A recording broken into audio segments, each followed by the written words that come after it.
We're don't know why, live, but pal. my internet's not great right Okay, now. well, I got us. Don't worry.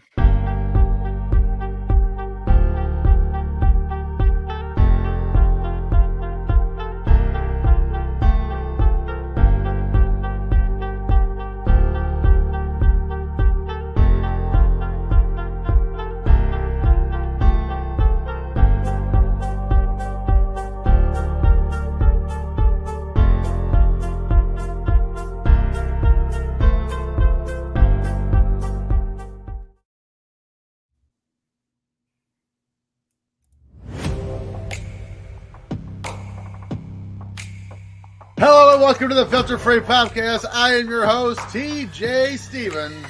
Problematic. Out of my left earbud. Getting off to a banging start here. Joining me as always, Step ends. Dollar Bill Dave. I touched myself. I just need to clip that. Just Dave leaning for. I touched myself. And Timmy C. Goo goo goo. Dave's is awesome, and he got a new hat, and it's hilarious. Are you drunk? Yes or no? And it's marked on the right-hand side for both. Time limit draws get my panties wet. I love it. We've covered this butt wipe on a few different occasions. Butt wipe? You don't call people butt wipe anymore? No, I'm not 7. Good news is I've limited the producer's amount to screw us over this, so we're actually going to get to sing along with the songs now. You are welcome. You gotta fight for your right to party!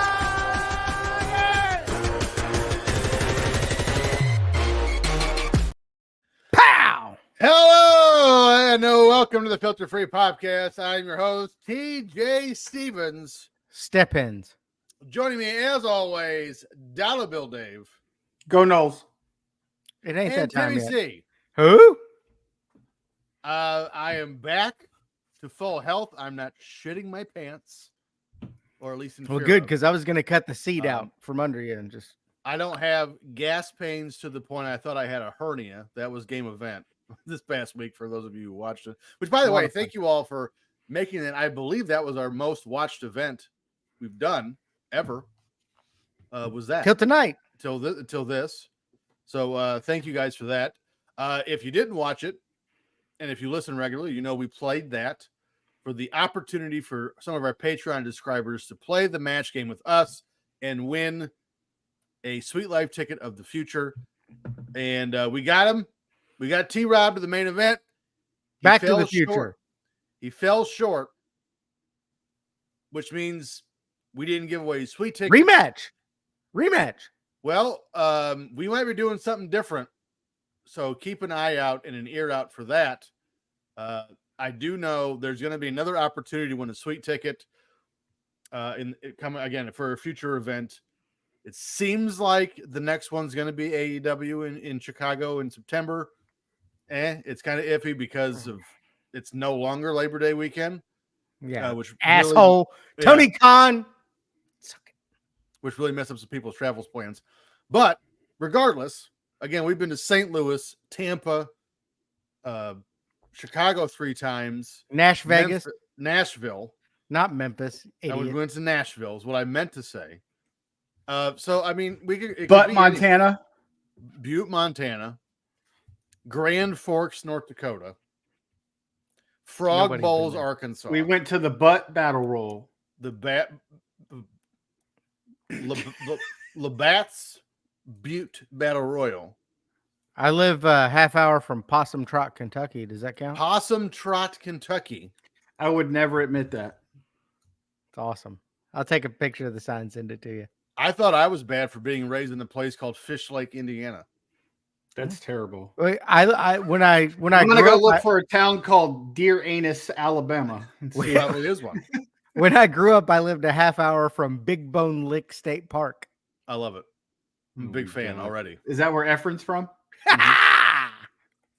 Speaking of Efren, how great was Efren this past weekend on the game event? Awesome. He's so damn good. Well, I guess technically it was this past weekend's recording. It was 9 days ago when this airs. Forever ago. Yeah, I mean, who knows what happens between now and then. Please remember to subscribe and rate and review this show. Leave a review. Tell us what we're doing right, what we're doing wrong, which is nothing. And, just so we know what to correct, what to keep doing, so on and so forth. While you're at it, follow the show on Twitter at FF Popcast, on Instagram at Filter Free Popcast. Follow our network on Twitter at Ram Sports Net. Timmy, we only have so much time, but can you round up the 93 shows we're doing on Patreon? The point is we have more content than you could ever watch. Am I right, Timmy? Well, if you go to patreon.com/Ram Network, you will get Arrows, the New Generation. Football is getting paid with Tim and Dave, world-class flashback. Wrestling with commercials, Hard Times and Beyond. Just put it in your mouth, which is a weird one. Plus our list of 2024 events. Plus you'll get TNA Top 10, Talking Wrestling with Pondwater Dave, along with a ton of bonus content, all free for 7 days when you join patreon.com/Ram Network. There you go. There it is. And while we're at it, let's we told you all last weekend, no more wrestling on this show. We're going straight pop culture. If you want the wrestling, go to patreon.com/Ram Network and get all the wrestling your little heart could desire. Eras, the New Generation, Hard Times and Beyond. So much wrestling. So this may have just slipped through the cracks what we just said. We're no longer doing wrestling on this show. It is straight pop culture. We're replacing the wrestling, and we're doing an ultra deep dive on an event that happened in this month, in the past, that changed our lives for better or for worse. And I love the first show we're doing here. It's a great topic. It's kind of sets the tone for now. I'm ready to go. You guys ready to do this? Always. Hit it. Because this week, we're going back to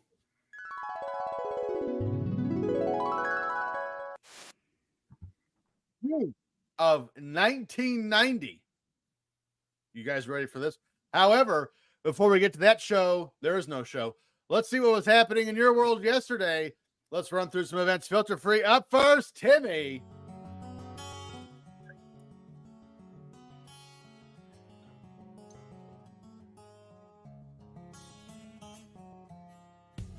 Story that June 1st, Dow Jones high of 2,900.97.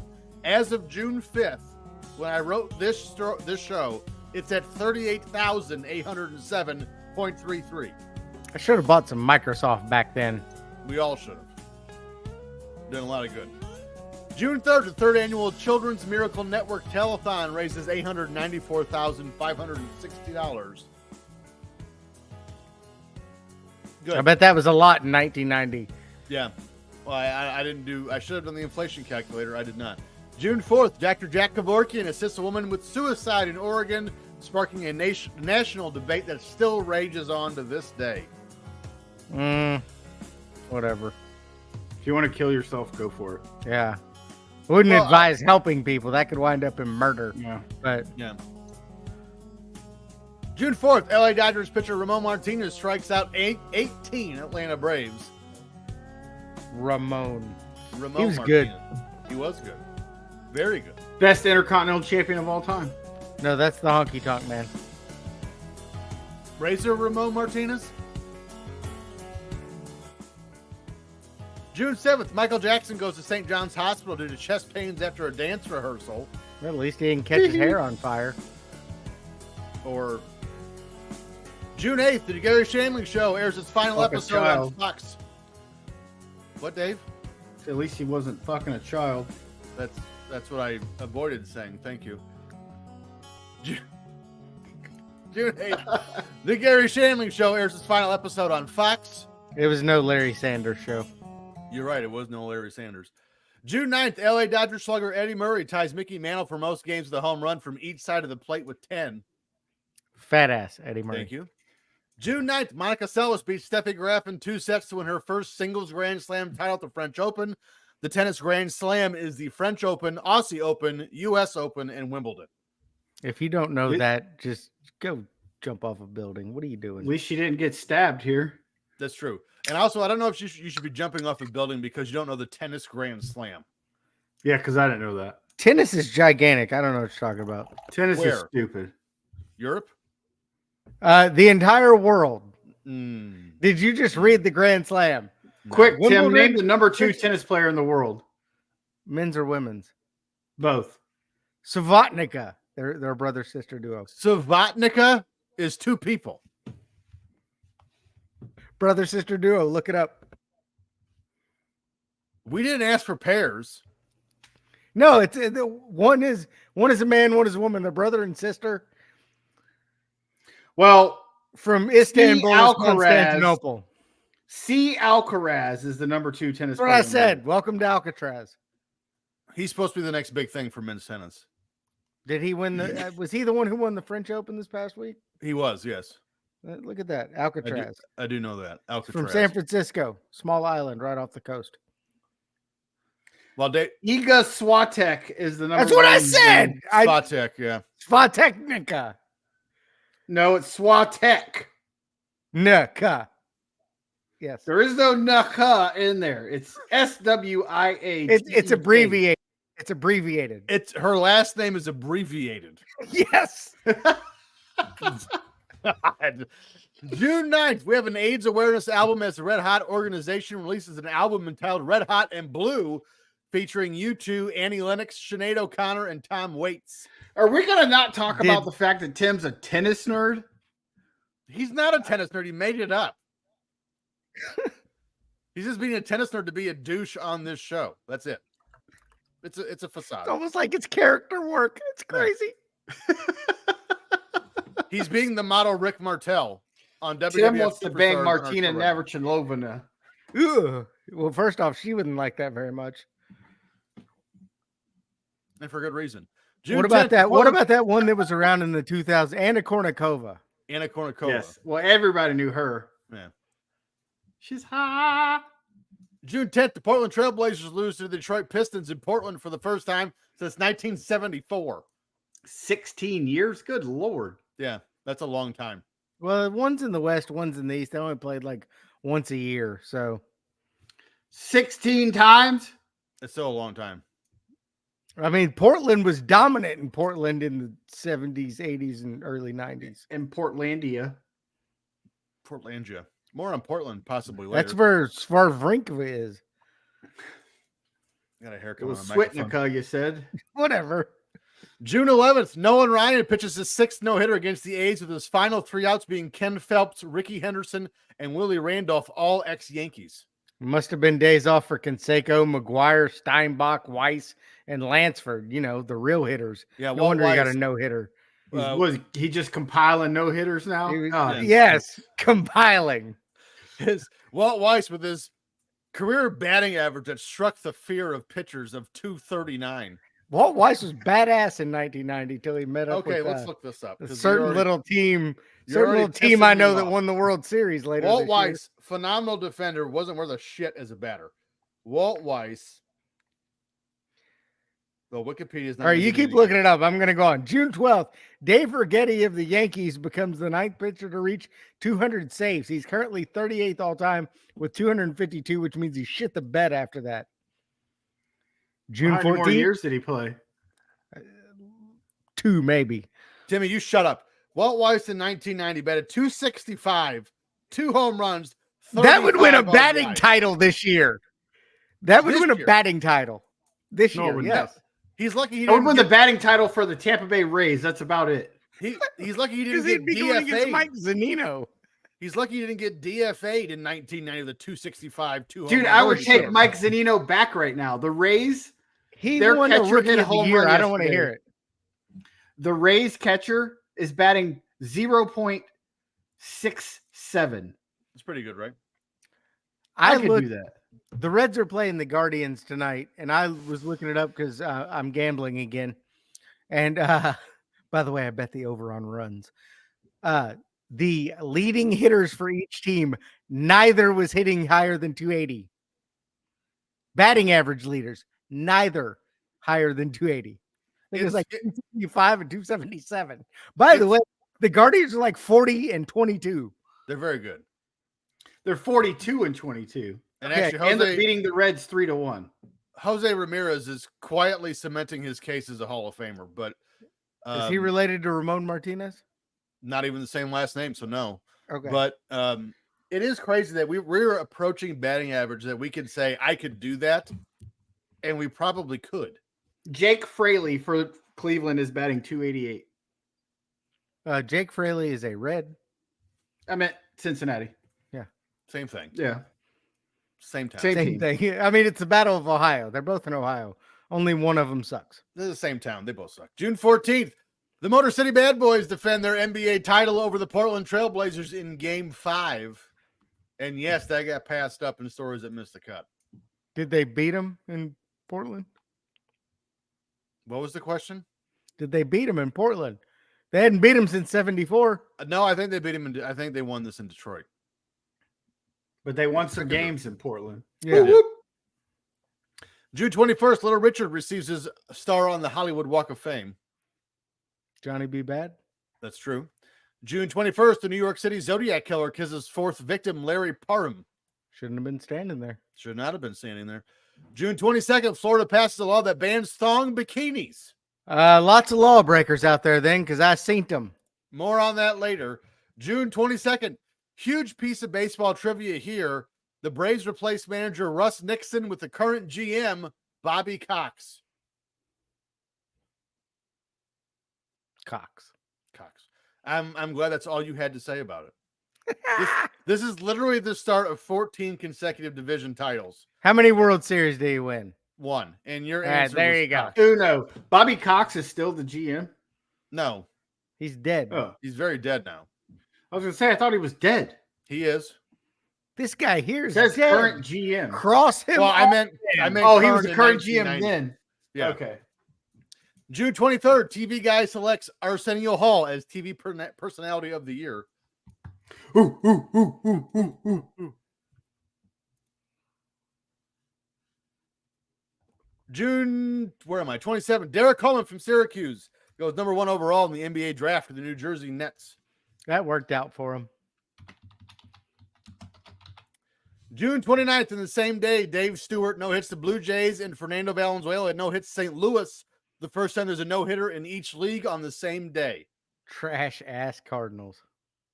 And that was stories that missed the cut. Stories in the wheelhouse. June 2nd, one of the best left-handed pitchers of all time, Randy Johnson, throws a no-hitter against who else but the Detroit Tigers in a 2-0 Mariners win.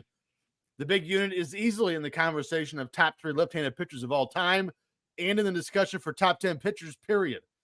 Johnson is also the subject of one of the most lopsided trades in sports history the season prior to this in 1989. Johnson was actually drafted in 1982, originally coming out of high school, but did not sign for his team at the time, which was the Atlanta Braves. And instead, could you imagine that if Johnson would have debuted with the Braves in 1990? They'd have had, I mean, their starting 5 would have been just sick. Greg Maddux, John Smoltz, Tom Glavine, Steve Avery, Randy Johnson would have been the rotation. Still would have only won one World Series. I don't know about that, Tim. They'd have won all the World Series. They would not have won all the World Series. They could have hit with Tampa Bay's current lineup and won the World Series. It's true. And those No guys way. couldn't hit water if they fell out of a fucking boat. Instead, the big unit went to USC, where he was a teammate of Mark McGuire, and in 1985 went in the second round of the draft of the Montreal Expos. His first major league strikeout came on September 15th, 1988, when he struck out Pittsburgh Pirates first baseman. I'm going to say this as Chris Berman would have said it: Orestes emotionally distraught. On May 25th, 1989, he was traded to the Mariners for Mark Langston. Langston pitched all of 11 games for the Expos, going 3-4 with an ERA of 4.69. Killing it. Langston did last 10 more seasons, mostly with the Angels, and won 179 games in his career. However, he didn't get anywhere near the level of greatness we saw from Randy Johnson. Johnson's 303 career victories are the 5th most by a left-handed pitcher in MLB history, while his 4,875 strikeouts place him second all-time, behind Timmy's favorite pitcher, Nolan Ryan. How many years did it take Johnson to get there? Probably about the same. Compiler. Yeah. No, negative. Johnson is a 10-time All-Star. He did it in negative years. That's pretty impressive. Johnson is a 10-time All-Star, won the Cy Young Award 5 times, and is one of only 2 pitchers to win the award 4 consecutive seasons, the other being Greg Maddux. It's pretty good company. Johnson enjoyed a career longevity uncommon to pitchers with his signature fastball slider combination, remaining effective well into his 40s. 4 of his 6 300 strikeout seasons occurred after his 35th birthday. All right, so I like this. It's not often a spring training game goes down as one of the most memorable games in MLB history, but on March 24th, 2001, Randy Johnson gave us one of the most infamous moments when his pitch didn't make it to home plate. Instead, it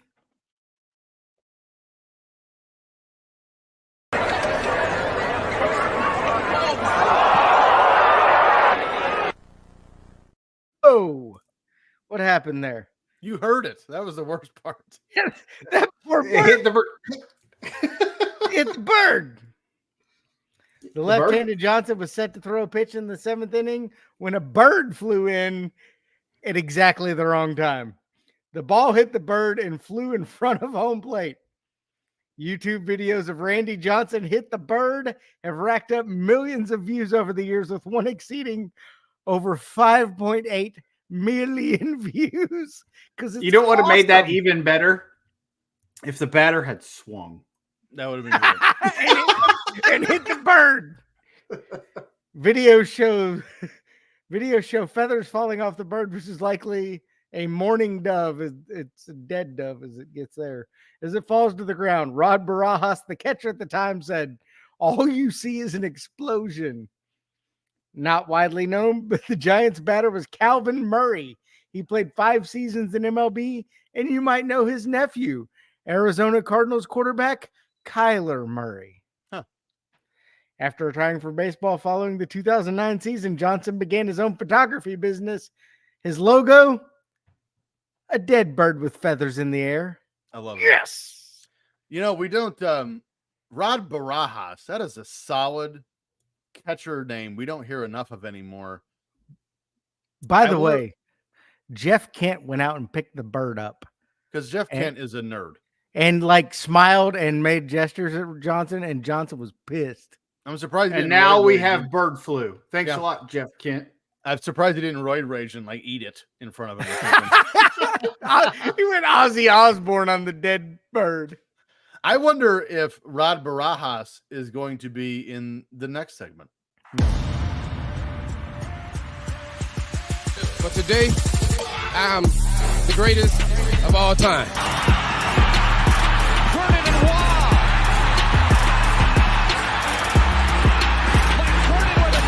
Here it is. 8. Pressure with 3. Wentz is going to run the ball. Makes a guy miss. Comes down to over the second rafter, off the floor, nothing but through the window, off the wall, nothing but net. You like that? You like that? I like that. You gotta like that, right?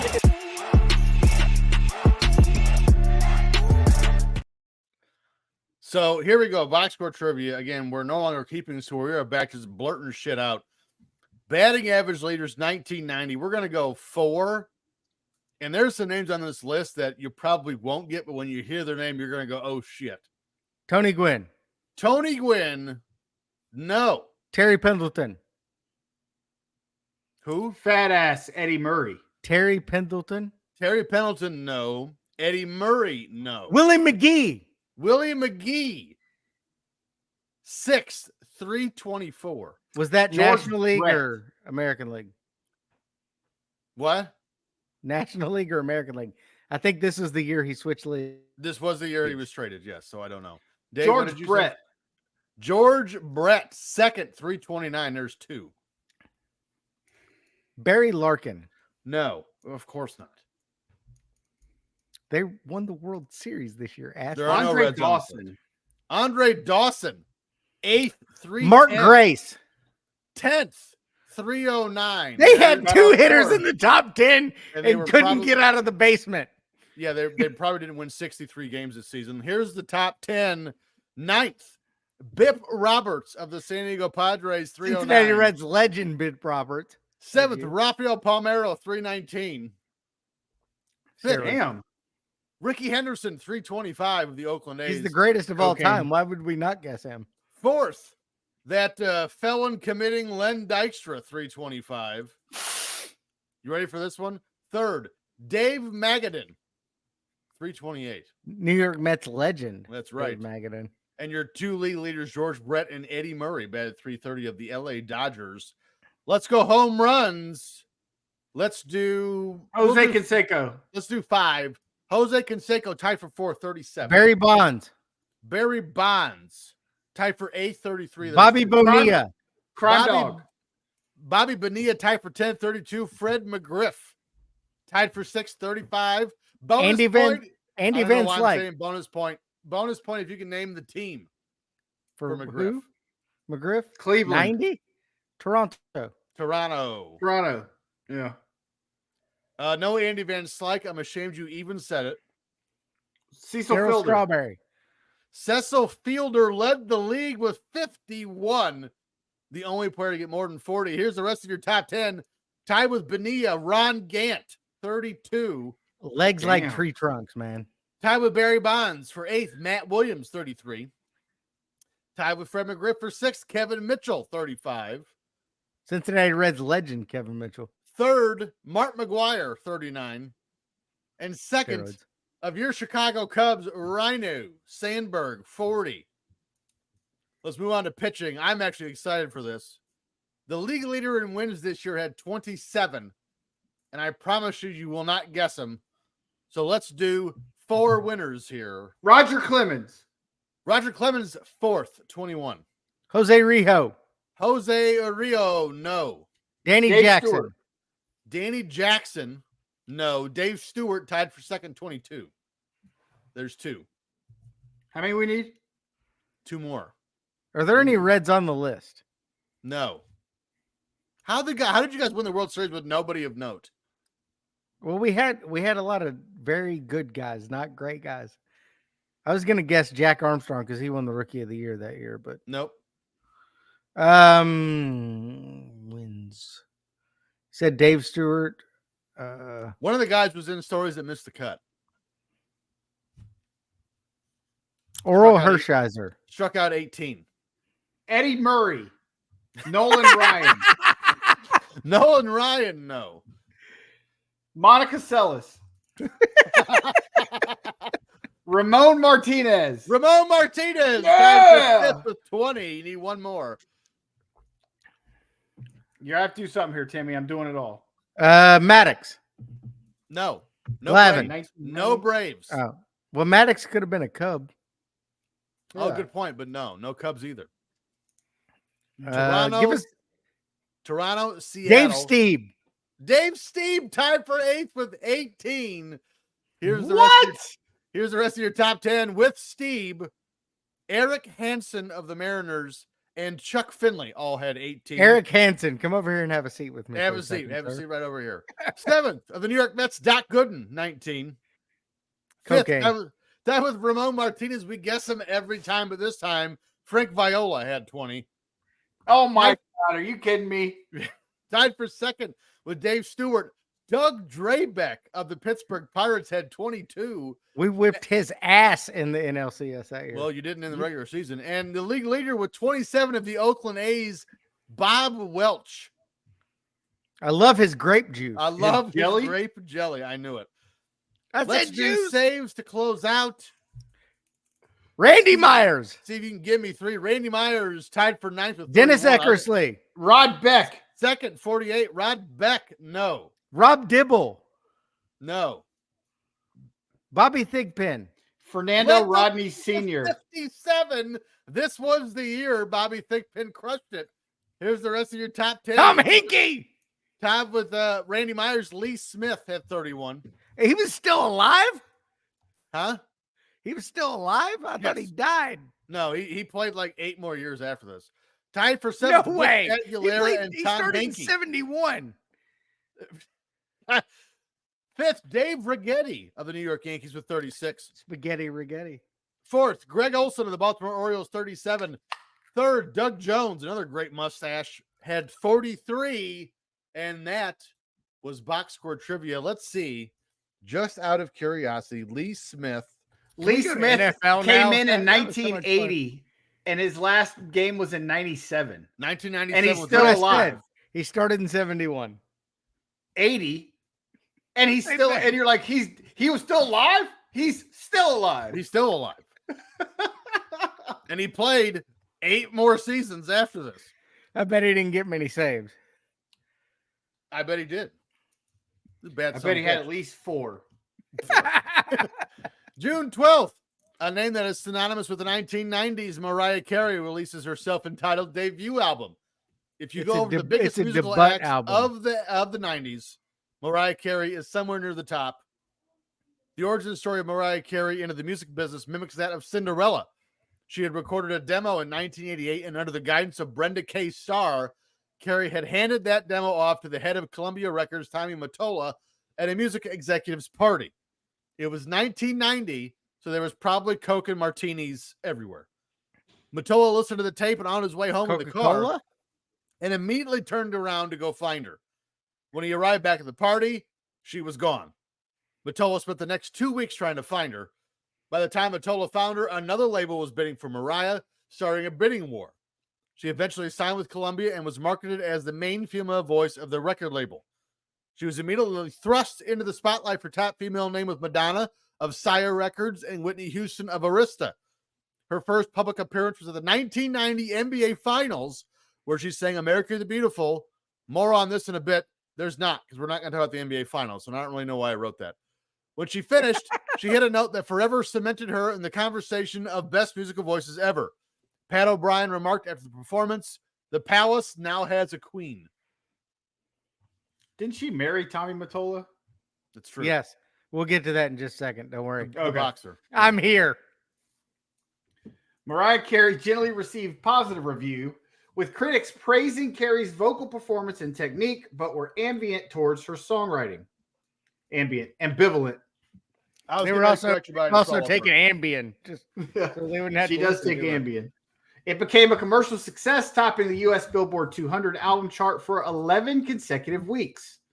Mariah Carey was certified 9 times platinum by the Recording Industry Association of America, denoting shipments of 9 million copies in the United States. It's a lot. Tommy Mottola bought 8 million of them. I bought one. It's a lot. Also a lot. The album experienced similar success in Canada, where it topped the charts and was certified 7 times platinum. Maple syrup. Hey, 5 singles were released from the album, 4 of which became #1 hits on the U.S. Billboard Hot 100. first off, fuck the song All I Want for Christmas Is You. Hate that shit. Cause all I want for Christmas is you. It's not the song though. It's just how Baby, much. baby, I Hey, don't want a lot please, for please. Christmas. Why I are you won't even wish Shaking fake titties. What? Because that's what okay. she has. I don't think they are. I think they're real. Well, good for her No. if they are. Her What? boobs got way bigger over time. Well, guess what? Her brain did not. Carrie has been labeled a diva for her stardom and persona. Jesus. Her style has often been described as eccentric and over the top because she's crazy. In her memoir, she stated, quote, "I refuse to acknowledge time. Not living on time became a way to hold myself, to keep close and keep alive the inner child of mine. It's why I gravitate toward enduring characters like Santa Claus, the Tooth Fairy, and Tinkerbell." Cuckoo, cuckoo. When asked about American singer Jennifer Lopez on a German TV interview, Carrie's response was, "I don't know her." Those were her boobs in 1990. Well, like I said, maybe her brain felt her boobs. I don't know. She had a big brain back in 1990. After the release of her song Obsessed, critics heavily compared its lyrics to Eminem, who negatively referenced her several times in songs and suggested Carey alluded to him and his obsession with her. During her career, she has dated the entire population of West Manhattan, including that Tommy Mott's apple juice guy, whatever his name was. Matola. Yeah, that's what I said. Does West Manhattan have a lot of people? I don't know that. Yes, it's New York. 12. No, I know that part, but I mean there are smaller parts of New York, and it's not all the city. There are no smaller parts of New York. And to date all of them would be a lot. Like if you dated all the guys in an apartment building, that's a lot. I mean, you'd be busy and you need a lot of showers for sure. So what Look, you're I'm saying sure is I'm sure she's gotten busy several times. roast beef. Does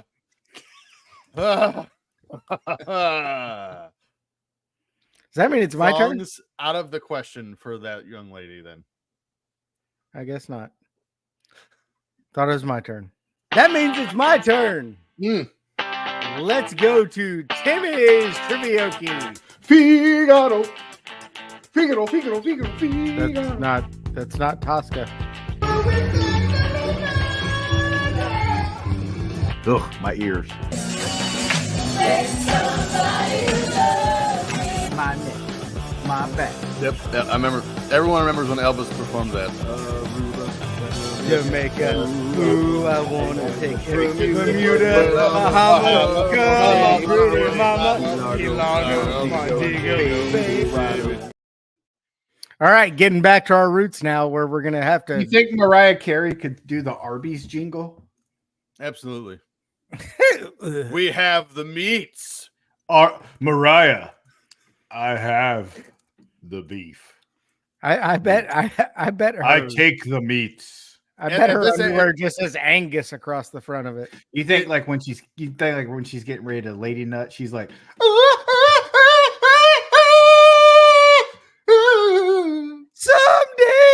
Someday, someday.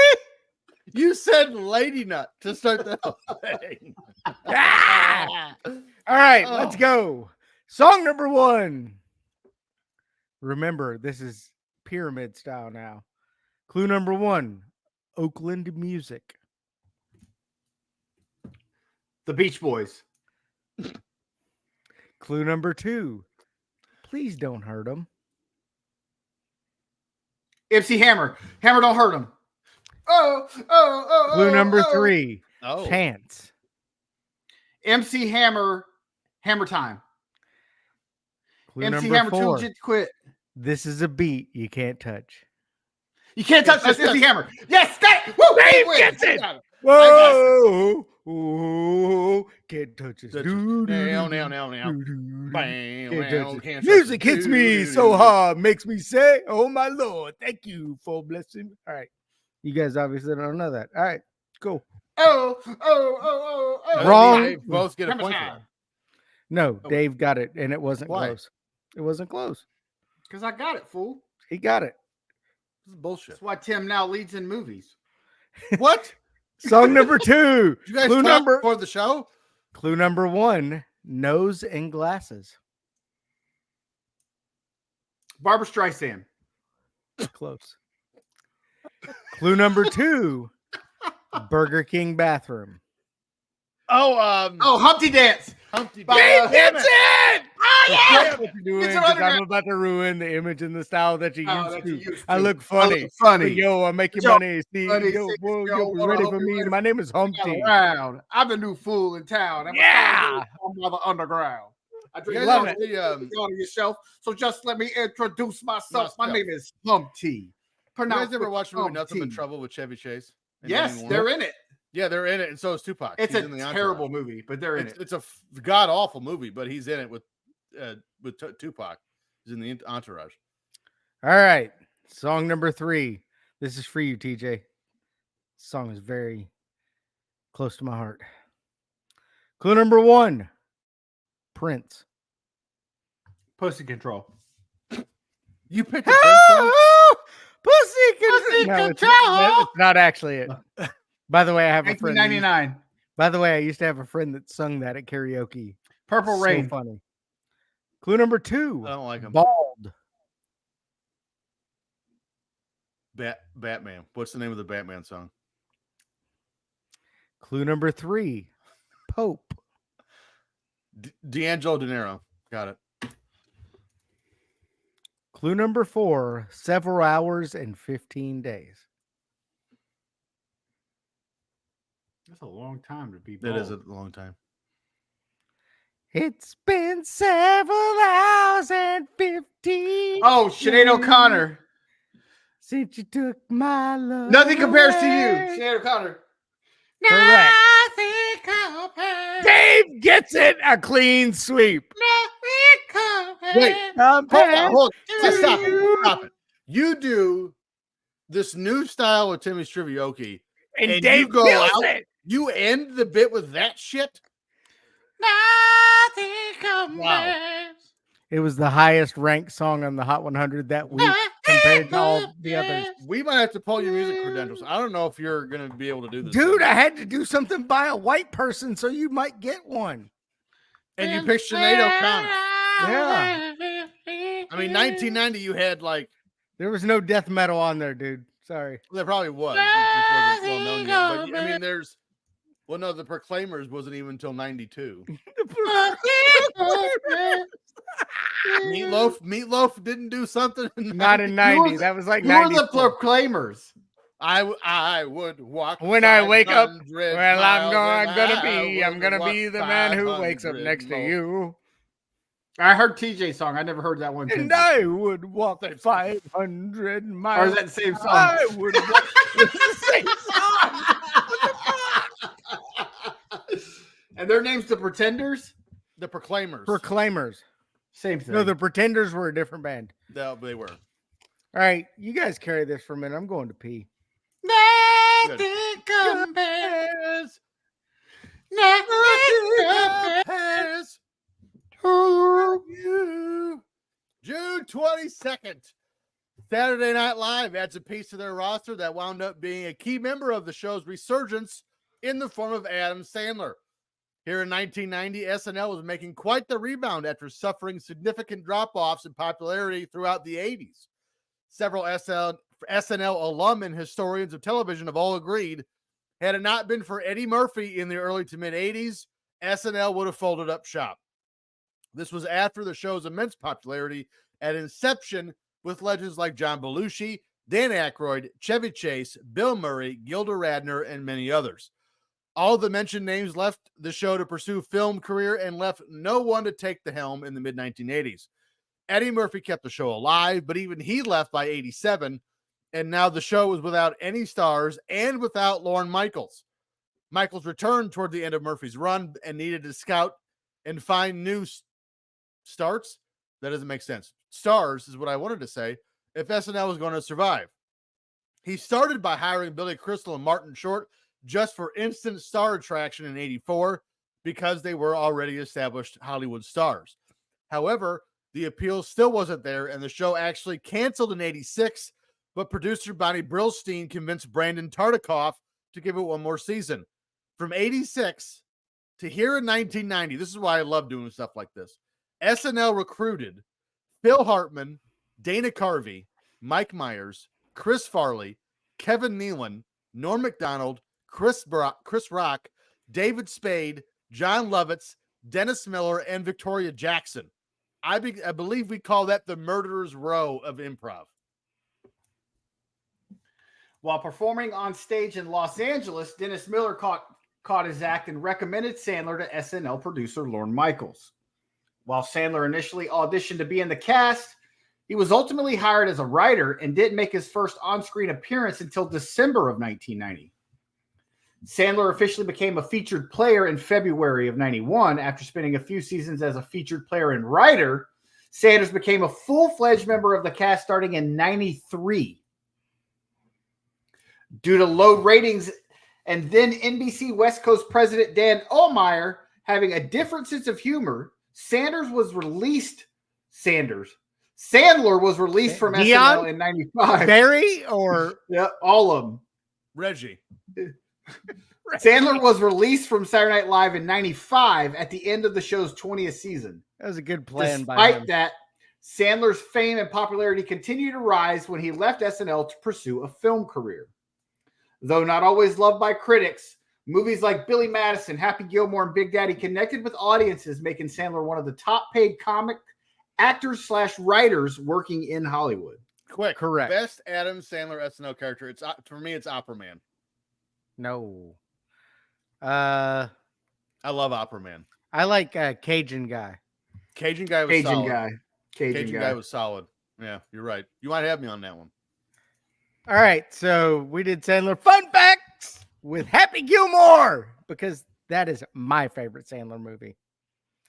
Fact number 1, Timmy C saw this film 7 times in the theater, with the last being the day he went to see Adam Sandler live in concert. By the way, kick-ass concert. Nice. Tell me you're kidding. No. I would love Now, to go see Adam We Sandler. had a $1.75 theater in Florence. Saw 7 times. Easy Friday night. Let's go watch Sandler again. During scenes involving Mr. Larson, he had to stand or lean on items. In one scene, it's a fence. Another, it's an actor. This was due to a severe automobile accident. In 1992, he suffered head trauma, losing his ability to balance without aid. I bet that nail in the side of his head probably didn't help either. Comes out next week. When Dennis Dugan told Bob Barker that a stunt double would be used in the fight scene, Barker insisted on doing his own stunt, saying, "Wait a minute, I know how to fight." That's tremendous. By the way, Bob Barker studied Tang Soo Do for decades under Chuck Norris and his brother Aaron Norris, so he wasn't lying. Bob Barker knew how to fight. Not real. I don't think that's real. No, I that's could take real. Bob That is a Barker. real fact. I could take Bob Barker. You're right. He's dead now. So He's dead? But Yeah. no, seriously, Bob Barker's not dead. He's like 100. He trained under Chuck Norris. He died last year. Oh, did he really? Where was I? Because of Bob Barker's cameo, ratings for The Price is Right rose considerably among college-age viewers, including myself, even though I enjoyed Rest it. in peace, Bob Barker. In 2016, Vern Lundquist stated he still gets a monthly $34 check from the Screen Actors Guild for his appearance in the film. I loved him in that movie. nice. Christopher McDonald, in an interview March 22nd this year on the Carmen and Lima show, which was on 92.3 The Fan in Cleveland, revealed that Adam Sandler had shown him a first draft script of proposed Happy Gilmore 2. By the way, it was also later confirmed on the Dan Le Batard show. Yes. By the way, for Coming. those that don't know, Christopher McDonald is Shooter McGavin. I eat pieces of shit like you for breakfast. You eat pieces of shit for breakfast. No. Happy Gilmore was good, but I'm not going to go see it 7 times in the theater. That was It's not- oh God. It's not cop and a half good. Have you ever listened to his albums? It's not Yeah. top and a half good. I have 5 Adam Sandler albums on my phone. The first one was the best. Oh, I'm going to my- laugh at you. No, They're all gonna laugh at you. the one with the goat. that The one was with the goat was the best. The skit So- with the fucking Toll goat where Booth, he's Willie, playing all football. those were the best. so the dude. I remember I was not supposed to listen to those when I was a kid. So I remember playing the CD on my sister's jukebox in her room and then putting my ear against the speaker so I could turn the volume down. Piece of shit car. You got got a piece of shit car. It was God, I love it. they're all gonna laugh at you. They're all gonna laugh at you. What's your name? Oh no, it was what the hell happened to me? Then what's your name? What the hell happened to me? That was his best one. Yes, I agree. Dude, I'm so high. Uh, I smoked all that weed you that gave weed me. I sold you. it Oh, was is that in a that bag? pencil shavings. That was pencil shavings. Oh. Must be this acid. You see that cloud up there? It's kind of fade. It's bleeding on me. Yeah, it was man. this piece of the notebook paper. Like it's there's no weak spots in those albums. They're all Dude is a fantastic. fucking genius. Love it. All right, hit my clip. Oh, it's time for Game Fave. Have you seen it? You slip her the hot beef injection.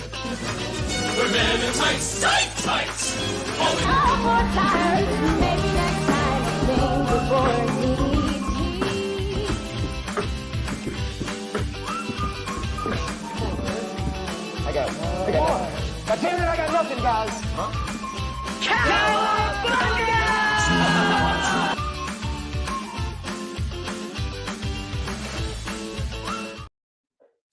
me get my notebook out here. Hold on. Please stop showing us that empty book you have. There's the lots of first writing in it. You got to learn The how first to deal page with just says you're full of shit. All right, the score was 9-9, but after a clean sweep on Timmy's Trivioki, Timmy now leads 12 to 11.5. What is this now? All right, here we go. 5 movie this week. Have your paper and pencil ready. Movie number 1 with a budget of $46 million in 1990. $46 million. Pretty good. Our first movie this week grossed more than $162.7 million at the box office. This film is one of Dave's faves, and I seen it in the theater. This is an American action crime film. The comic strip detective finds his life vastly complicated when Breathless Mahoney makes advances towards him while he is trying to battle Big Boy Caprice's United Mob. This film stars Warren Beatty. Oh, I have no TJ's idea. lost. Yep. TJ's Timmy C. Dick Tracy. Tracy. Timmy Oh, C. I have seen that one. I've seen Dick Tracy. The comic strip. What? That didn't give it away? Timmy, I don't know if you know this. There's been like 9,000 comic book movies. Not in 1990. There was probably 8 in 1990. Just no, don't tell mom the babysitter's dead. That was the only one And Ninja Turtles. with real people. All right, here we go. Movie number 2. If you don't get this, you lose all of your points. Wow. No pressure. With a budget of $5 million. Holy shit. Our second movie this week grossed more than $70.7 million at the box office. This is an American sports action drama film. Sports action. A young, hotshot stock car driver gets his chance to compete at the top level. This film stars Tom Cruise, Robert Duvall, Randy Quaid, and Nicole Kidman. This is in my top 3 ever. This made me want to Ever. get. This made me want to get stopped by the cops drinking moonshine. Absolutely. Right? Oh my God, the girl's so hot. They're nice Mhm. hooters. Timmy C.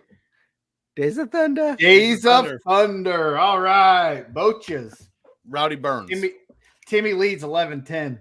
Let me out of the car, Cole. Let me out of the car. Let me out of the car now. A movie that is so good and accurate to NASCAR life representation. To this day, when they do the retro paint jobs, somebody's Rowdy Burns and somebody's Cole Trickle. To this Yep. day. Here we go. Movie number C.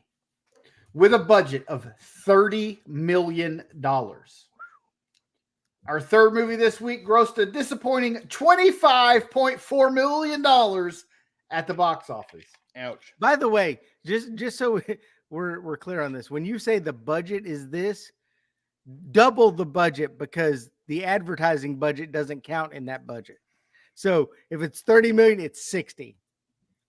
Maybe not in 25. 1990. No. This is an American fantasy comedy film.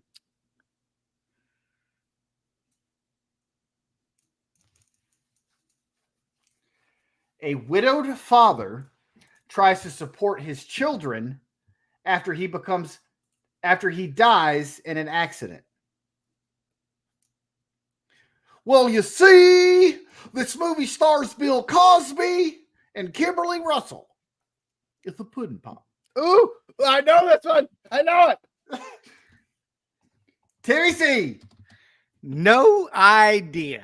TJ. Oh, Cassibbly Bibbly Bubble Bobbly Ghost Dad.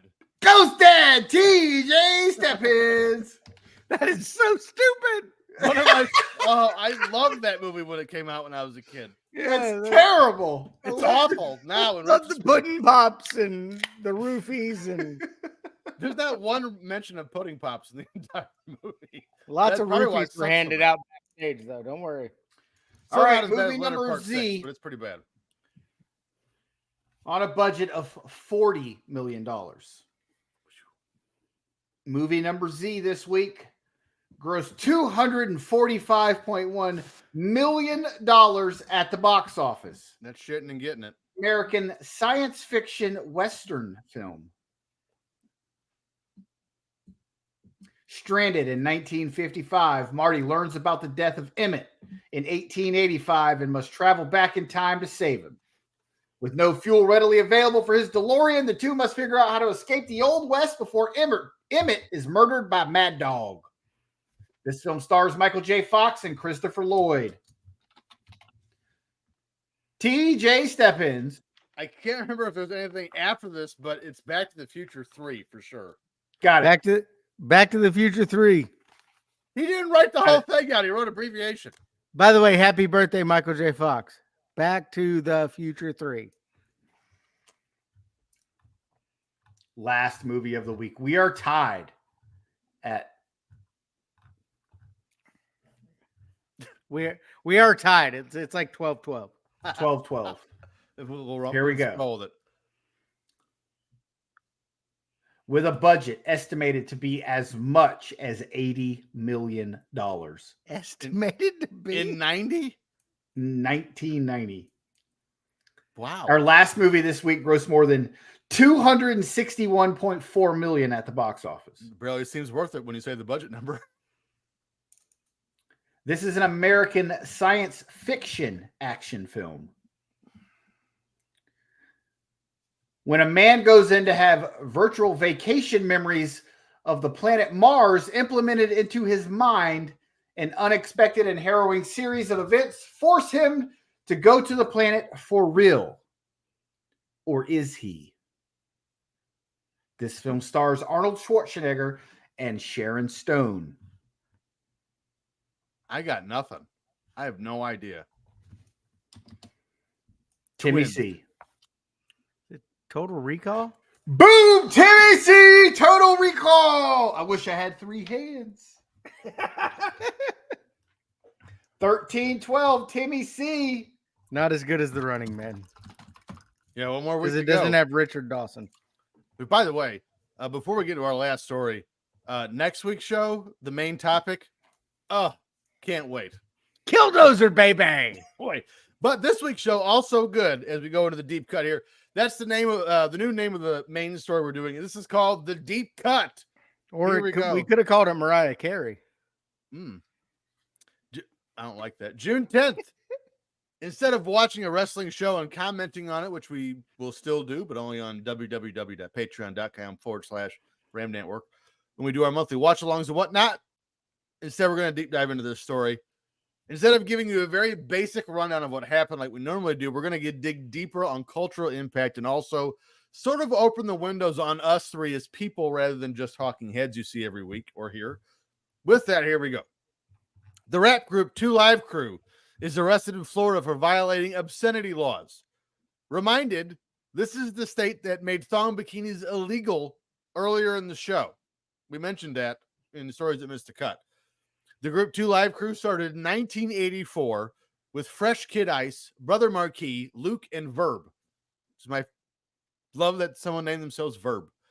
This whole obscenity thing began in 1989 when 2 Live Crew I'm released Adverb released their third album, As Nasty as They Want to Be, which had a giant single on it in the form of Me So Horny. I mean, everyone knows that song. Me so horny. Everyone knows that Me song. so horny. The American Family Association, which fuck those people, did not feel that the parental advisory sticker was enough to warn listeners of the content of the music, because God forbid they have to have conversations with their children that they don't want to have. The AFA took action in 1990, and this obscenity charge was brought forth. This happened because a county circuit judge in Florida, Mel Grossman, ruled that probable cause of obscenity violations did in fact exist, and even warned stores of the potential dangers of selling the album. I'm going to repeat that. Dangers of selling the album. There could be Dangers of making money. I don't know what dangers there was. Luther Campbell of 2 Live Crew said that people should worry about issues regarding hunger and poverty and not worry about the lyrical content of their music, and I could not agree more. Band leader Luther Campbell and member Chris Wan were arrested several blocks from the club about 3:05, according to Broward County Sheriff spokesman Al Gordon. You Warrants should were issued for probably two- fill that in. That they were arrested after performing in Broward. By Sheriff Gordon Yes. from Batman. No, Sheriff spokesman Al Gordon. Oh, well, yeah, fuck that guy. Warrants were issued for 2 other band members, David Hobbs and Mark Ross, who deputies failed to nab following the performance at Club Futura. Gordon said, "You got to let me get there, dummy." Yeah, dick. We should have led with that. The arrest prompted a swift denunciation from the group's lawyer. This has now brought this to a ridiculous level, said Bruce Rago, a law professor at Nova University. I assume pretty soon that Broward Sheriff Nick Navarro is going to have roadblocks on I-95. A federal judge in Fort Lauderdale ruled that the group's sexually explicit album, As Nasty as They Want to Be, was legally obscene by South Florida standards. Navarro vowed to enforce the ruling, and the following week, record store owner Chris Freeman was arrested for selling the record to an undercover deputy. Jesus. What are we doing? Overcrowding in prisons. I'm No, sorry, what'd you got to say? keep the 2 Live Crew out of their hands. $14. Here you go. Also, you're under arrest. Like Freeman and the band were targeted for arrest because they publicly stated they would defy the ruling, Gordon said.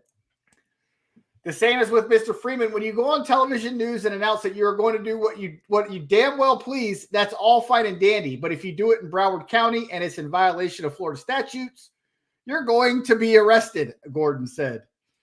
Ragow said band members knew they risked arrest. We talked about it and certainly recognized that there was potential, but Luther is not looking for trouble.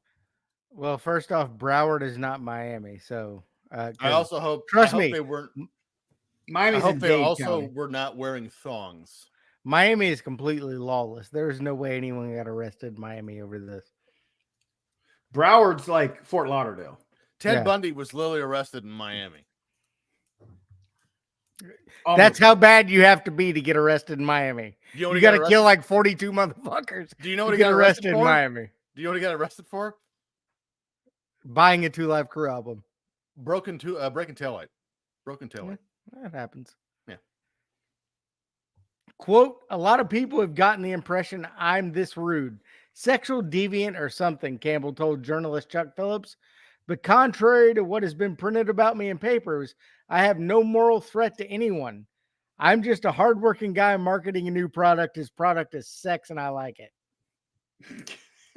In 1992, the United States Court of Appeals for the 11th Circuit overturned the obscenity ruling from Judge Gonzalez, and the Supreme Court of the United States refused to hear Broward County's appeals because they're trying to arrest fucking rappers for making an album. Piss off. As in the Freeman case, Gates testified on behalf of 2 Live Crew, arguing that the material that the county alleged was profane actually had important roots in African American vernacular, games, and literary traditions and should be protected. Not sure about all that stuff, but it's an album. It's music. Who cares? Half of it's bullshit, but yeah, I'm with it. Yeah. Displeased over the decision of Florida Governor Bob Martinez, Bob Martinez, No, it's who Barb. upon being, well, he's kind of a bitch, so he could be Barb. Barbed wire. Upon being asked to examine the album, decided it was obscene, which they're like, hey, Barb, listen to this album and tell me what you think. And recommended local law enforcement take action against it. And over subsequent action of Broward County, Florida Sheriff Nick Navarro, who arrested local record store owners on obscenity charges for selling the group's albums, which we talked about earlier. And then they arrested the guys. All right, yeah. The group included the song Fuck Martinez, which also includes multiple repetitions of the phrase Fuck Navarro. The group found 2 other men of the same names and had them sign releases, as they thought this action would make it impossible for Martinez and Navarro to sue him. Hats off. Yeah, smart. Like you guys. Get So- after it, 2 Live Crew. We've laid out the story. Let's discuss it. This story is literally older than all of us, but I Nope. feel that us Nope. three. It's not older 1990? than any of us. No, not. I meant this. the story of Obscenity is older than all of Obscenity. us. George Carlin started fighting this shit in the 60s. And then before him was what the hell was that comedian's name? Hitler. not what? What did Charlie he just- Chapman. No, the George Carlin. Genghis Khan. Anyway, I can't remember his name. So Rodney Carrington. Timmy, please stop guessing people. So, but anyway, the obscenity story is as old as the hills, and with our Tommy, generation, we've literally seen it argued in every frame of life, whether it be television, movies, music, and our generation specifically video games. I've heard this ad nauseum about video games, and it's tiring. And again, to me, my opinion, this whole thing boils down to parents who want to whitewash the world for their children and just have them in this wall of this is what's awesome and great and there's no harm out there. This is just it, the bubble. They don't want to have these discussions with their kids about what life's really like. And you're going to hear shit like this. And here's how you respond to it. And if it's aimed at you, throw an elbow in the diaphragm. And so instead of like having these constructive conversations with their kids, they do this shit and try to arrest all the people who are just trying to express. This is all this is. They're trying to express themselves. And they found they're good at it, which 2 Live Crew is excellent at it. And they've made great money at it. And now they're trying to stop it. And now this isn't just them stopping 2 Live Crew. They're trying to stop people from selling 2 Live Crew and listening to 2 Live Crew. Well, and they did the same thing to NWA in the Sure. late 80s. At same So, time, I mean, it's same time frame. same thing. Yeah. Yeah. Well, here's what I'm gonna tell you. I'm slightly older than you two, so you look at it as video games, but all this music stuff, that parental advisory sticker they put on music, did the exact opposite of what they were hoping for. But Because everybody, I can tell I you would at only my buy age, it. when I saw that advisory sticker. I'm like, I I bought bought it. what they got going on. yeah. Because it You would- started with NWA, Guns N' Roses was big about it, and then it got to 2 Live Crew. Yeah. Because like I would go to the album store and like, man, the Offspring just released a new album. I need to get it. And you'd pick up the 2 parental advisory, no parental advisory. Fuck that one. I'm getting this one. This is the good one. Yep. Still to this day, I'm in my 40s and I download everything on my phone. That's If explicit. it says clean version, nope. Yeah, want I the get real upset version. because I accidentally download the clean versions of it. Well, Like, what's "Damn it!" happened is I updated the app, and a lot of my songs have updated to the clean version. So now I got to go back and find the explicit versions because I don't want that clean shit. I want to hear the real I song. don't want that clean shit. Well, again, to You sound like all of Mariah Carey's boyfriends there. I want the I don't don't want want that that. clean shit. but again, we Roast so beef. I don't know what to do with it. So, okay, Timmy, you said to me it's all video games, and that's not true. What I'm saying is the biggest argument to this in my life has been video games. I was 5 when this happened, so I didn't know about it. Yeah. But when I was old enough to start noticing things in the world, it was Mortal Kombat and Tekken and all that other shit, right? In 94, 95, 96. But this is old as the hills. And to me, in my perspective, because I had great parents that told me about, and by the way, my parents got divorced in 1994, and I still had these conversations of like, hey, there's going to be some really weird shit you're going to see out there, and here it is, and here's why, and this is what you should do about it. And But here not are all pictures of parents- it. Huh? Nothing. Keep But going. not all parents are willing to have that talk. And to me, this story is you have a group of parents, this American Parental Dental, so whatever it was called, they the American Parental Dental Association. Association. Colgate. I don't. But This whenever music you will give you plaque. whenever You know hear- what the sad part about this is? That album wasn't that good. If you'd have just let it lie, it'd have sold It was terrible 70,000 because- copies. because of all this hoopla. Yeah. They made so much money. Yeah. and it's to me, it's just they're not willing to let their kids be exposed to things like this at an early age, which I think all three of us as parents would agree there is a time and a place that this is appropriate, that they can be exposed to this. There is too early of a time, but the fact is it needs to happen relatively early. I'm not saying like 3 or 4, that's probably too soon, but 8, 9, 10, I think would be reasonable. They need to be exposed to this stuff. They need to know what it sounds like. They need to know how to respond to it. You cannot Right. go through life And with a that's how helmet. That's No. how you prepare children in the real world, as opposed And you have to to talk to them as a parent of Exactly. a 10-year-old. Yeah.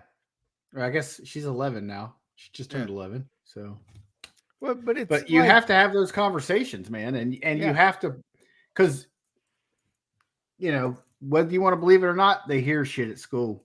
Absolutely. And they it's- hear shit and- at home, but they understand that that ain't for so, them. but- That's for adults.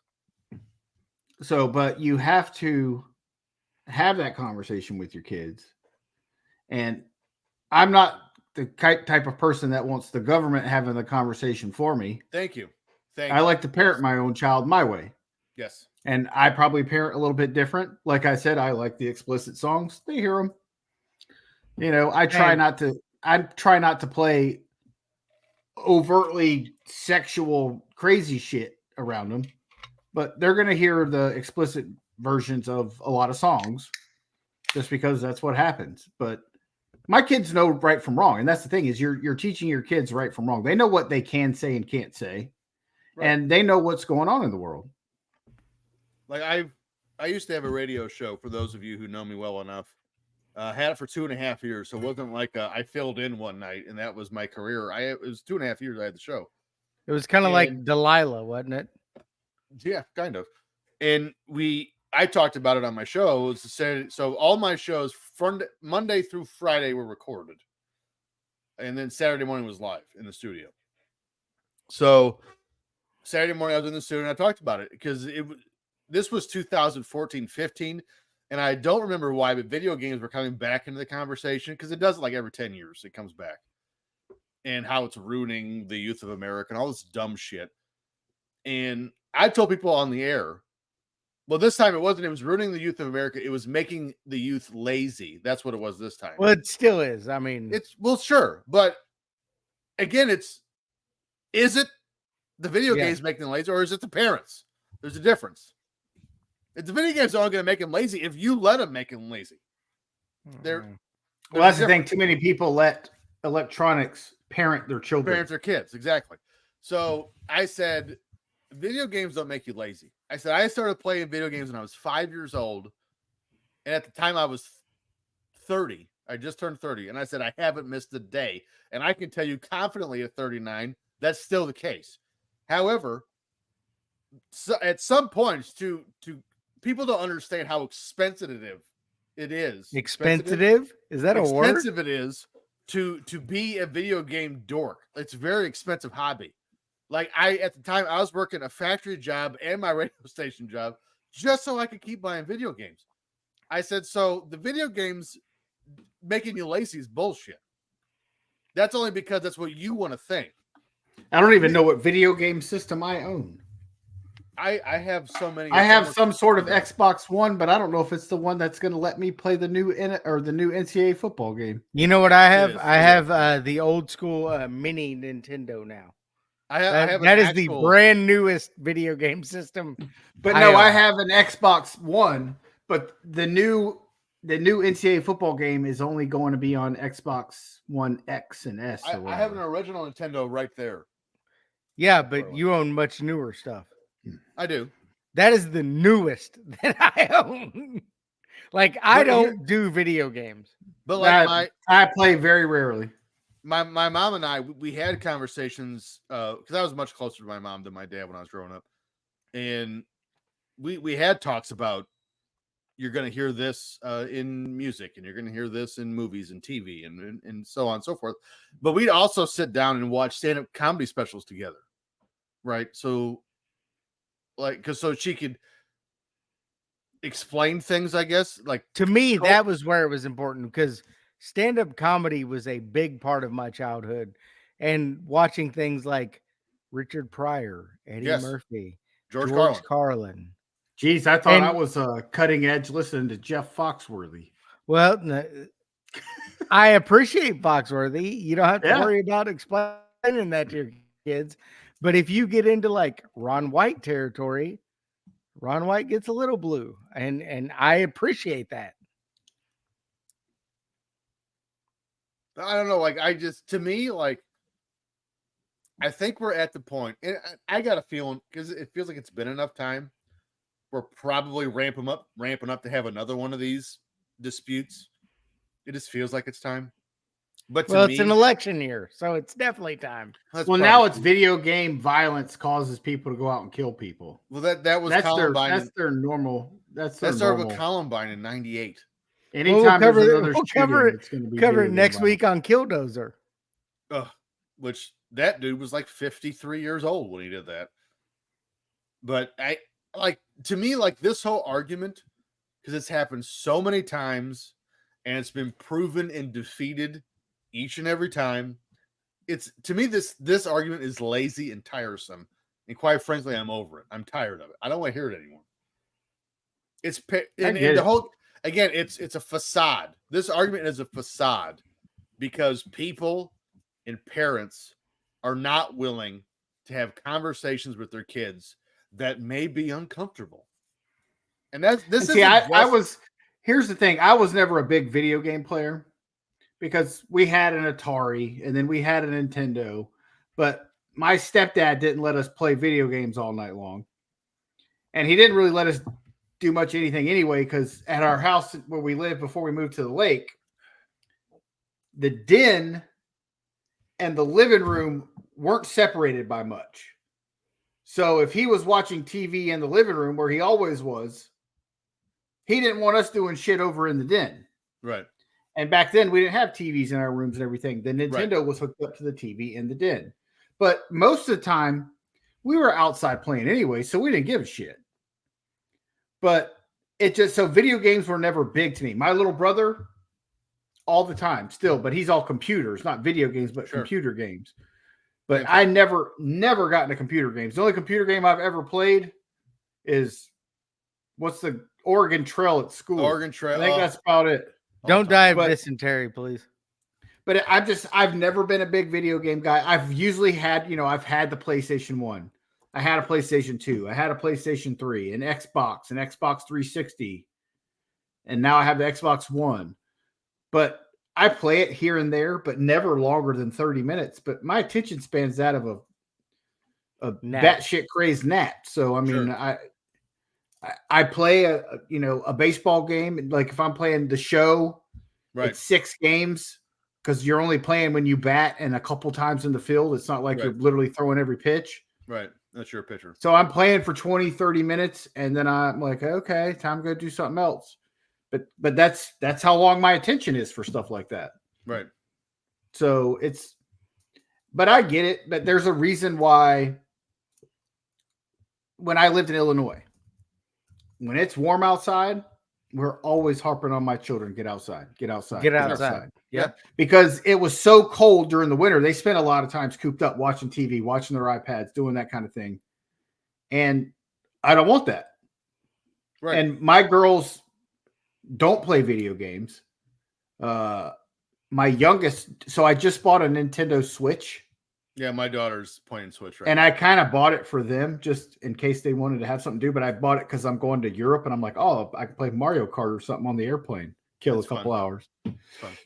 But so my youngest just said, Daddy, there's a Switch game I want. Okay, go buy it on Amazon. But they'll play for 20, 30 minutes and it's the same thing. They don't really play it that long. My youngest likes to sit there and watch YouTube on her iPad all day. That's all. My oldest coming up. likes to read and write. So she is working on writing. She's 11 and she's writing her own book. Wow. She sits right here on my MacBook and types away all night long. Good. It's going to be way better than anything you could write, by the way.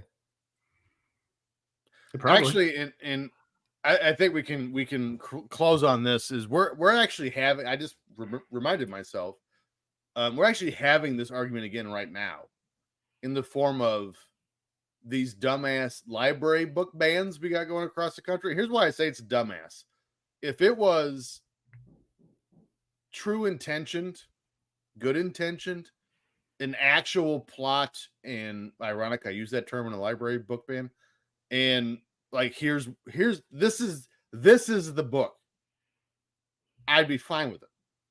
Especially if I believed that book was obscene.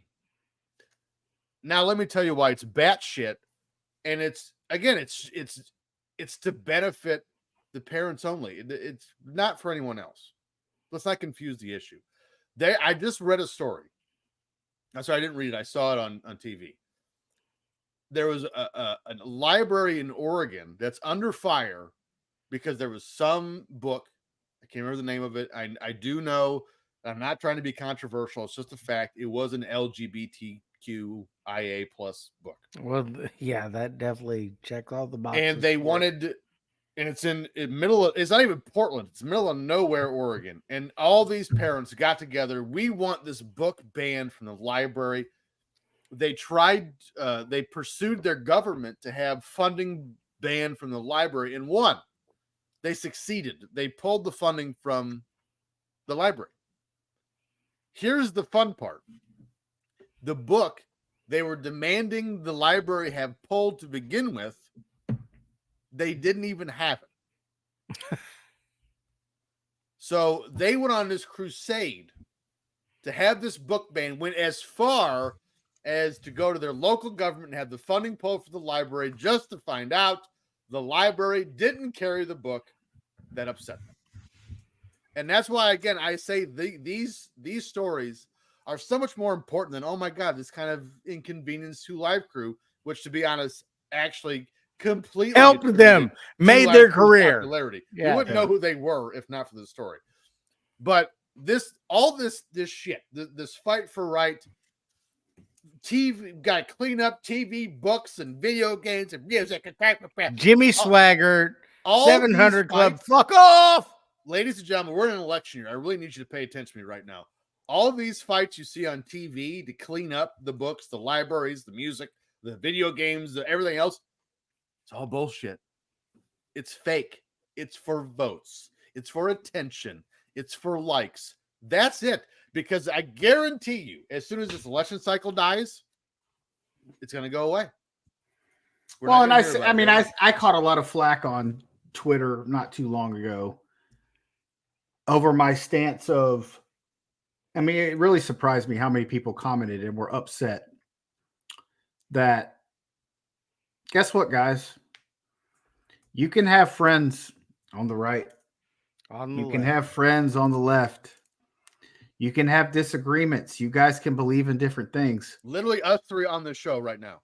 All three have different views. Yes. Guaranteed. I don't care if you're gay, lesbian, trans, black, white, green, Martian. I don't give a fuck. You live your life. Mm-hmm. Live your life.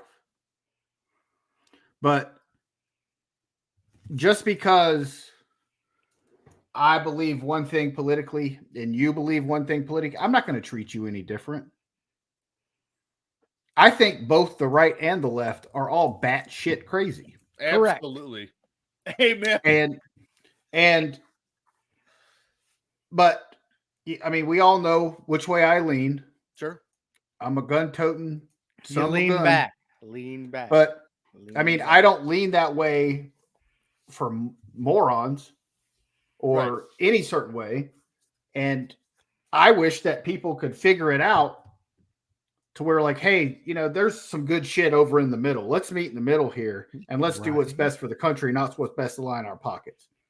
Mm-hmm. And all of this, everything that we're seeing over 2 Live Crew, over things that happen to NWA, over this, that, and the other, dude, they do not care what these people are really doing. Correct. They're pushing a narrative towards people to line their pockets up and to get reelection. Mm-hmm. That's what all politicians do. Yep. Everything is about money. Money, yeah. money, money. There is no color that matters black, white, yellow, purple, whatever. The Green. color that matters is green because they want what is going to make them the most money, and they will say whatever they need to get that money. That's why I laugh at so many people that just go absolute batshit over Donald Trump or Joe Biden or Barack Obama or They're George Bush. all assholes. Just But so like you I know. said, all of but like them. I've said before, none of them give a shit about you. Correct. None of them. Correct. Not one. And you Not a single guys losing sleep over this and wanting to wage a war over your fellow countrymen, over wanted to do whatever. Dude, these people do not care about you. They will never think about you. You mean nothing to them. You know how many people are upset that Donald Trump got indicted and I mean, are we being serious here? Was it something petty? Yeah. But I mean, this whole thing with Hunter Biden, if it wasn't Hunter It's Biden, all petty. It's all petty. bullshit. It's all bullshit on both sides. And they're all doing it all in the name of money. So I love Money. going somewhere and seeing like, hey, how's it going? Oh my God, you just heard this person said this. Can you believe that? Yeah. I totally believe it. But Absolutely. to be fair, Dave and I kind of stoke it in a different direction on Twitter. Like sports fandom, just as crazy as politics. Mhm. Because if I put something out there about Deshaun Watson or any Josh Allen, name it, I've been come at all week by like I'll just throw something out and be like, this guy's a trash bag. I'm gonna drive to your house. Well, you're not gonna drive to my house because Well, actually, Timmy, we need to discuss. Are not you the way it going works. to Well, put here's- yourself on Patreon? Because I think we should do. That's how it should be done. I should. And expose myself. here's a tweet from today. This guy, whoever it is, who is the single best college football player you've ever witnessed play in person? And he wrote, me, Caleb Williams at OU. My response, you only been to one game or something? His response to me was, the man has a Heisman Trophy and was the #1 overall pick in one of the most stacked quarterback draft classes ever. The very first response after that from somebody a little early to be calling it the most stacked ever. Usually need a few to pan out before jumping to that. Just because there was 6 quarterbacks drafted in the top 12 does not make it the most stacked quarterback draft ever. You fucking moron. Okay, so I People go love so people. mad. let's They go so mad over sports. Yes, anything. they Dude, do. and I'm Everything. laughing. Politics is worse. Literally, Politics is worse. We Sports is a talked about close this. second. Someone posted something about a lady. There was a tweet put out that was guy told me he made 6 figures, only made 103,000, Yeah, and that's whatever. 6 figures. and the picture was a African American lady. I responded. I said, "She's got more than that in food stamps." Set everyone off. Just black people I'm like, what? Black people? What? Why? No, I'm not. I'm talking about gold diggers. Doesn't matter whether she's white, black, Mexican. I don't care what she is. Yeah. It's not important. It's a dumb statement. And they're like, well, black people make up. And I'm like, I hate you. I hate all I of you. I didn't research the tweet when I sent out these 3 words. Like, I don't. What, Right? what are you doing? Don't worry. People will jump in your fucking comments that have researched it. And Well, I'm like, if people you wonder, don't get it either. So people both wonder sides, I'm why like, they're going to what listen is to this wrong show, with which but we've been ramping for forever, and I love it. But Yeah. people are going to listen to the show like, why did they quit doing wrestling? Have you fucking seen wrestling? So that's why wrestling Twitter same. is a hellscape. Just on today's show, some butthole. I'm not even Some going to acknowledge butthole. his name. Butthole. Don't. That's rude. You hurt his feelings. I don't give a shit. What the fuck ever. Your listeners are wrestling fans because we told them we weren't doing wrestling anymore. And then he says, and when I say listeners, I'm talking about both of them. If you don't want to listen to our show anymore because we're not doing wrestling anymore, bye, bitch. Like, Patreon.com/Ram Network. what did you do? Fast forward the first 55 minutes of every show we ever did? What, like, Literally, the vast majority of our shows were not wrestling. Correct. And by We the talked way, about wrestling at the end. I was gonna By get the really way, mean about it, but I thought it was somebody else who's not all there, so I Sure. was much nicer about it. Also, why I didn't say their name. But by the I way, will fuck off, guy. Yeah. You don't every- like it? every- Fuck off. everything we've done tonight, very good. Maybe until this last 5 minutes, but very good. So I mean, but today- but see, this right here, people want to know the real thing. This is The three of us are three really good friends in real life. Mhm. And when we're together, we don't usually do this over text message, but when we're actually in rooms together, these are the kind of conversations that we have together about things. It's not always wrestling and sports. We talk about lives. We talk about our families. We talk about things we think are fucked up. We talk about things we like. We talk about things we don't like. We talk about the fact that the Tampa Bay Rays just beat the Chicago Cubs 5-2. I mean, it's stuff like that we talk about. bullshit. And literally every single day, Timmy, myself, and TJ talk to each other in some way, shape, or form, no matter what. Yep. And we Correct. can't wait to get back together and do things because these are the kind of conversations we have. And a lot of conversations we have before we even hit record on our shows are outstanding. Yep. And we kind of went and thought, you know what? Maybe we need to have some of these conversations on camera and being recorded so you guys can see what we're doing in real life and not just what we're doing notes wise. We're giving you a deep dive into something every week, and then we're going to talk about it, and then we're going to talk personally about it and things that connect to it. Sure. And I mean, and if you don't like it, fuck it. This is what we want to do. And you know So- what? We're gonna clown on each other the entire time. So That's what we it's do. gonna be fun. Also, And if you can't handle somebody making fun of you, but you make fun of them, again you're to a bitch. remind everyone, fly in my room. Gnats. Goddamn Start- gnats. The name of this show is literally called the Filter Free Popcast, and our first T-shirt we ever did was that Filter Free Popcast and the Ed DeBevics logo, and the bottom said "Filter Free, like it or not." Well, guess what? You're going to get us filter free for real from now on. Agree. That's why we're not doing wrestling. We want you to know us as people. Wrestling is such, and listen, all three of us love wrestling. Don't misunderstand. Look at behind my head as I'm talking to you. But wrestling is such a minuscule part of our lives. We want to get into things that matter, like Two Live Crew getting arrested for obscenity, because it laid the groundwork for the rest of the 90s and even to today. Next week, and this is how I'm going to transition into the I don't know how show. this is gonna lay the groundwork. Well, I'm Killdozer. laying the groundwork to transition out of the show. Next week, we're doing June of 2004, which is the famous Killdozer story, which in this man's eye was just and verified, and he was fighting the good fight. And in reality, he is nothing better than a domestic terrorist. And we're going I'm to a discuss fan all of those him. things. What? I'm a fan of him. I thought That's it what was I good. thought you said. So,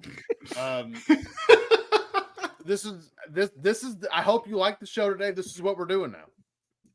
You're gonna I get think us. they do. I think this is gonna be received well. You're gonna see music, television, sports, and then you're gonna see us rant for an hour. And I Other than there might- other and than just Harmon because- Killebrew, he didn't like it. just because we're not doing wrestling at the end doesn't mean there's not going to be wrestling stories. there will be wrestling stories when it's appropriate. Yeah. It's got to be a But, big hey, story, not just Something like, big "Oh, happened in wrestling. We're going to talk about it. You know, Hulk Hogan on joins the this day in NWO. 1997, Randy Savage beat Disco Inferno on Nitro. All right. But this is it. Filter free. So thank you for joining us. TJ, wrap it up. You're the host. If you enjoyed this week's episode, please let us know. Give us, by the way, I have no copy for this memory over 3 years. Please leave a review wherever you get this podcast. Also, while you're at it, follow the show on Twitter at FF Popcast, on Instagram at Filter Free Popcast. Follow our network on Twitter at Ram Sports Net. As for us, you can find us on social media at Timmy C. At Timmy C 1979 on X. You sellout. Dollar Bill Dave.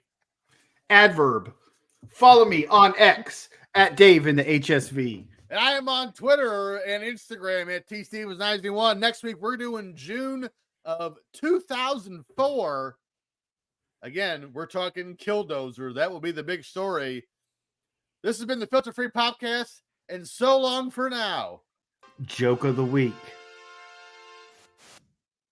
Joke of the week.